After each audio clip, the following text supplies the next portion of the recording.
I don't know if you guys have been paying attention in the media to the war that continues to wage. And I just wanted to take a minute and use this platform to start to open up the dialogue and shed light on the war that's fought. And it doesn't seem like we hear enough about it, that the media doesn't share enough information about this war, which is upsetting considering the magnitude and all of the lives that continue to be lost every single day because of this war. And I wanted to pay my respects to those individuals that are no longer here. And I wanted to pay my respect to the loved ones who have lost someone. And I wanted to pay my respect to those individuals that are forever disabled, dismembered, or scarred for life. Or pay my respect to those individuals that continue to fight every day for their lives from an enemy, an assailant that has no regard for human life whatsoever. They're ruthless and vicious. They'll attack not just the woman, but a pregnant woman. And not just the woman itself, but the unborn fetus. They develop tactics to affect the brain development, the neural networks that will affect that child after the child is born. They have no regard for the parent-child relationship, attachment, or bond, which will affect that child's through the stages of development. It'll affect them cognitively and emotionally. They have no hope for any sense of a healthy self. This assailant, an enemy that doesn't sleep and watches 24/7, surveilling. There's no secrets. Their night ops are so vicious that the victims can't sleep. They're afraid to fall asleep, so they suffer from insomnia. And when they finally fall asleep, it's sleep paralysis and nightmares. And the assailant, this enemy, will just pace, waiting for its victims to open their eyes in the morning. And the moment they open their eyes, the onslaught continues. Not with flash grenades, but flashbacks, panic attacks, anxiety designed to disorient and disorganize the victim. They'll rob and steal not just the person, not just their child, but their sense of purpose. Things they once found enjoyable, they no longer find enjoyable. No intrinsic motivation, no energy. And they want to recluse back and find safety in their bunker, but there is no safe haven. There is no escape. There is no retreat from this assailant and this enemy. It won't just invade the home. It will invade and intrude into your very thoughts. It will create a siege and encirclement and cut off resources and food. And it will bring individuals to the place where they don't want to eat anyways.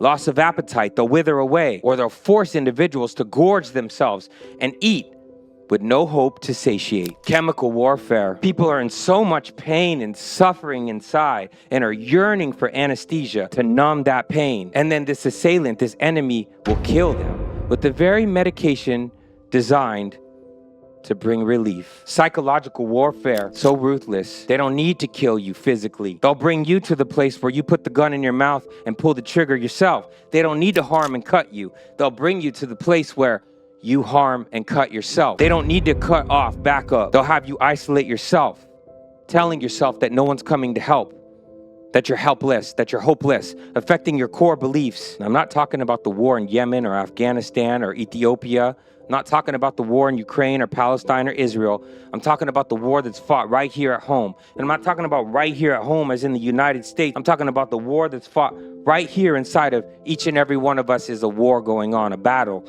Every single day. I tell my clients, you have to be like a warrior. You have to have a warrior's mentality, and you have to know what you're up against, and you have to suit up and show up ready to fight every single day, because this enemy isn't going to stop, and it's going to talk to you in your own tone of voice, and it's hard to distinguish. It'll tell you things. It'll tell you there's a threat when there is no threat. It'll have you stressing, prolonged stress, which will downregulate genes and open the door for disease.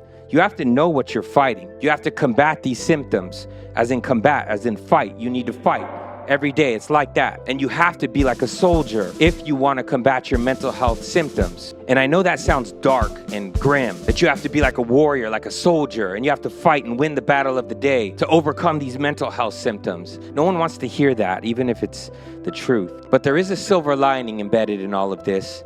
There's a reward on the other side if you're willing to fight.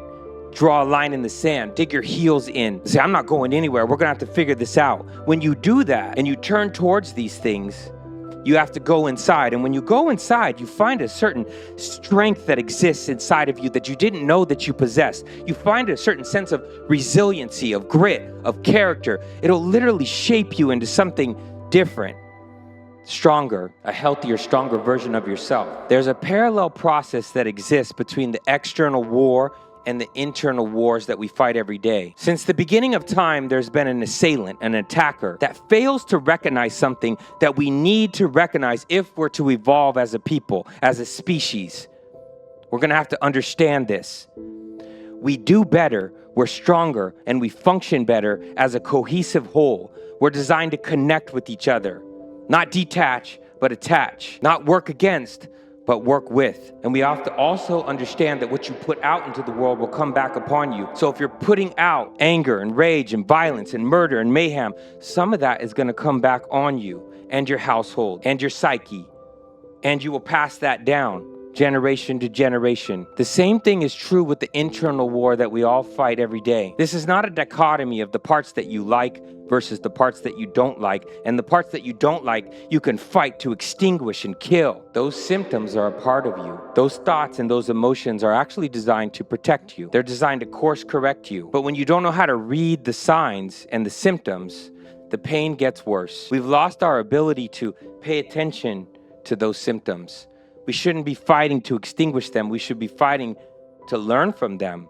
We have to work with and not against that part of ourselves. What you resist persists, and what you yield to, you could heal through. This is the type of war that you surrender to win. So yes, we do have to fight like our lives depend on it. Every day you have to pay attention, have the awareness, and weaponize yourself and pick up tools and use them, or else the pain's gonna get worse and you could die, like so many people do every day from this war on mental health. But you have to know what it is that you're fighting for. You're not fighting for a fragmented self. You're fighting for a cohesive self. You're fighting to be whole, to attach to yourself, to love yourself. You're fighting like your life depends on it, for peace. Timber approves this message.